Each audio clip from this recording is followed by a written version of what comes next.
Namaste and hello, this is your Sanskrit instructor welcoming you back into video number 212, assignment number 63. Please send this assignment to mdg.sanskrit@gmail.com for credit towards the online course and for feedback. All submissions must be legibly handwritten and scanned as a PDF or sent as a picture. Your task is to translate the following sentences, English sentences, into Sanskrit using the table format. As usual, we will go over what sentences we need to translate, and then we will do number 1 together as our example sentence so that you may know the expectations for this assignment. So number 1, let us begin. Number 1 is how many sick people live in this town? And then number 2 is as many as there are healthy people. So as many, you would use tavat, and as you would use yavat. Number 3, go to the nearest house. Number 4, the hero, steadier than a mountain, was carried by a horse faster than the wind. So notice the ER and steadier, you're going to have to work with the degrees of comparison. Number 5, the sage's body was thin, owning to hard penance, but his face was bright. Number 6, the cleverest of all is not the oldest. Number 7, in a garden bigger than a town, virtuous ministers went by a broad path to a lake adorned by many lotuses. Number 8, dejected, tired, and tormented with thirst, 2 learned Brahmins who had left or having left their house were seen slowly walking along the river's bank. Number 9, many obstacles were overcome or crossed. Number 10, I play with my smaller brothers. Number 11, life is sweeter than death, happiness is lighter than misery, and friendship is steadier than money. Now let us go back to our example sentence. So our example sentence is how many sick people live in this town? So take a look at the setup in the left column. So I have how many sick people live, and then I have in this and in town, because I know that the word this is describing town. So that means they have to agree in gender, number, and case.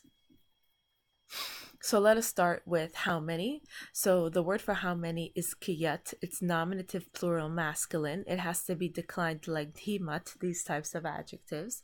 And the declension, after declining kiyat in the nominative plural masculine case, you end up with kiyantaha. Why are we using nominative plural masculine? Because the subject here is sick people. How many sick people? How many is describing sick people. So that's why since people, the word people is since the word people is janaha is person, people is plural of janaha. Since that is a masculine noun that ends in a, and it's masculine, plural, and nominative, the word sick and how many as words that complement the word people is going to need to be in the nominative plural masculine case. So that is why the word for how many and sick is in nominative plural masculine. You end up with for how many kiyantaha. For the word sick, that has to be again nominative plural masculine. It's the word sick is rogin, and it's an adjective that ends in. By the time you're done declining it in the plural masculine nominative case, you will end up with roginaha. Again, the word for people in Sanskrit is janaha, person, masculine plural nominative, masculine noun ending in a. You're going to end up with janaha. The word to live, jiv, first conjugation, parasmaipadi, active voice. Now sick people live. People live. So this is plural, third person. and it's in the present tense, so you end up with jivanti as your translation. In this, the word this comes from the word idam. When that Now in this town, the word for town is nagari. Nagari is a feminine noun that ends in long e, so it has to be in the locative singular case to be in town. So that is why idam has to be declined in the feminine locative singular case, just like how in town is feminine locative and singular. So by the time we're done declining idam, we're ending up with asyam, and then in town, nagari becomes nagariyam.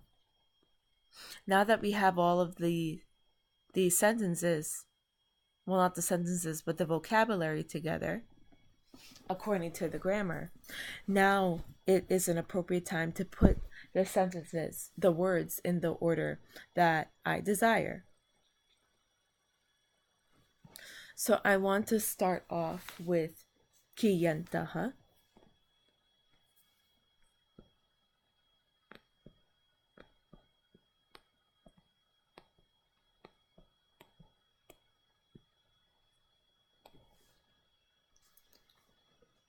Kiyantaha. And then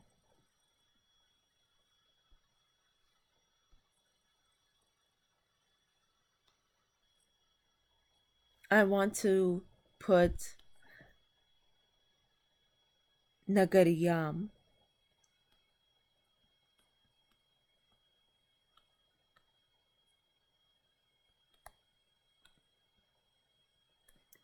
Then I want to do asyam.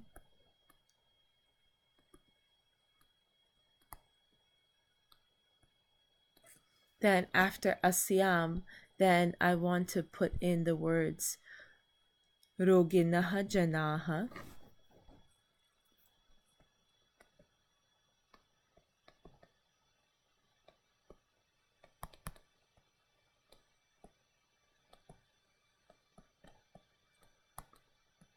Roginaha janaha. And then the final word that I didn't put in here yet is jivanti.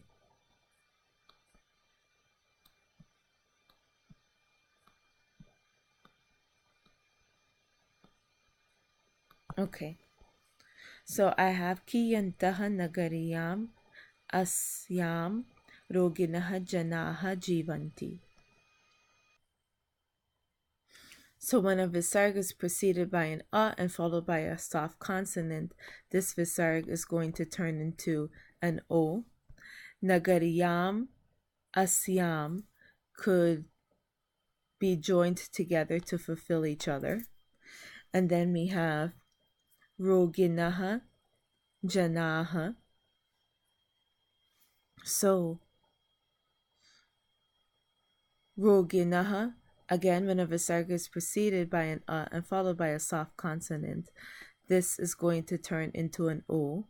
So it's going to be roginaha janaha, but then this visarg is preceded by a long a and then followed by a soft consonant. So this can actually drop.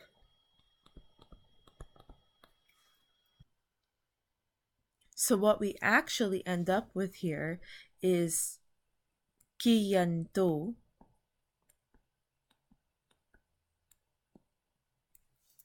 kiyanto nagariyam asyam. So this final ma has to turn into an underscore because it's in the middle of the sentence. Then we end up with rogino jana jivanti.